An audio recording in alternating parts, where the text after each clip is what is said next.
really wanted something unique and a real incentive, and we thought it would be really nice to have a taste of the Hitman fantasy.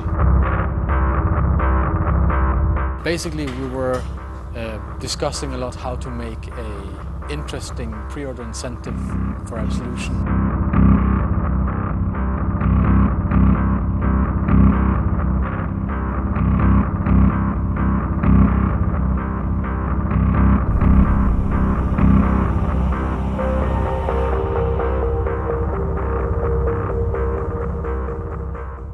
We had all kinds of ideas about what we could do with levels or characters or weapons, and then there was this, we had like an old design of like a sniper challenge map.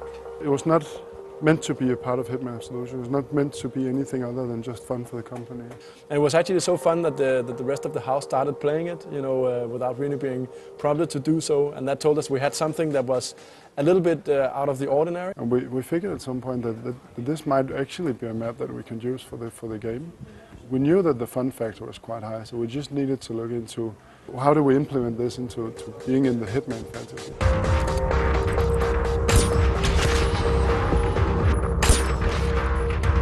It's a little contained game on its own, if you will. It's simple, you shoot the people and then you have to figure out what is the puzzle you have to solve to not alert everyone. And we actually took that whole concept and said, okay, if we're to do this as a product, how would that then be? And that turned into the Sniper Challenge. It's teasing a lot of little moments that you will go through in Absolution, but it's not directly linked. That's also part of the kind of strength of it, is that it is an addition to the main game.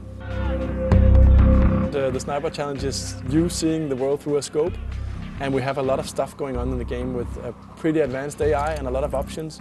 So the initial phase was just trying to figure out how do we make sure that all the stuff that's in Absolution somehow makes it across the sniper scope and onto the roof of the building that you are focusing on. That's your main target.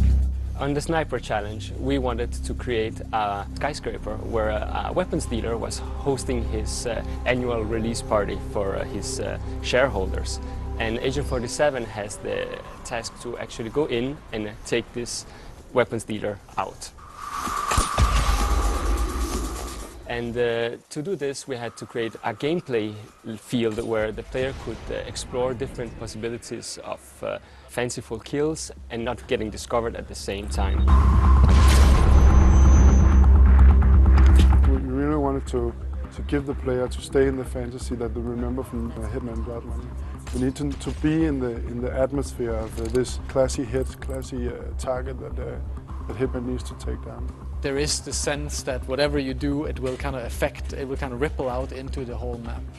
And you have to kind of think twice before making your move. One of the moments I like best in the Sniper Challenge is actually something that came in fairly late, which is the elevator challenge we did, where you can distract the guard and then shoot a fuse box. And then if you're fast, you shoot him into the elevator shaft and then the elevator doors close. And I think it's a beautiful way with game mechanics to sum up the kind of the refinery of being a really, really cool assassin. You're shooting a guy, but you're also both distracting him and disposing of him at the same time. One of the things that is a really interesting challenge for us is to put as many characters as possible for the player to discover.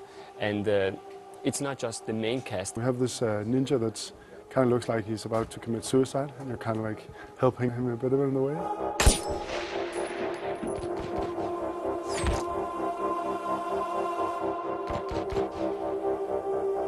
We really wanted to create a buzz with the Sniper Challenge, and what we really thought is that, okay, we do a few leaderboards. As I said, originally this started in-house, right, where people actually just started playing it for fun, and they also started competing on the leaderboard to figure out the most creative way to go about the mission. Creativity in what you do combined with a score was pretty much set people on fire. So we also thought that, you know, what makes most sense is also to be able to talk to your friends about how you scored. So that's why we came up with the concept of just, you know, separating a few different leaderboards. Personally, I would never figure on the worldwide leaderboard, but I do know how I would fare against my friends, right? And it's in that way, it's much more fun to compete with people you know. There's all these little hidden details that can help improve your score and improve your play style towards the game. that some of it we're kind of hinting at, and other things we are keeping secret for players to find out by themselves, and looking, like talking with their friends, finding out what was it that they did that actually made them improve so drastically on their score. Gameplay-wise, we really wanted to make it so that when you play the game and as you improve your skills and you unlock stuff in the Sniper Challenge, that it actually unlocks an Absolution as well. So we wanted to create that tie-in to make them feel that they are connected, even if the Sniper Challenge is mainly about sniping and Absolution is about everything else Hitman, if you will.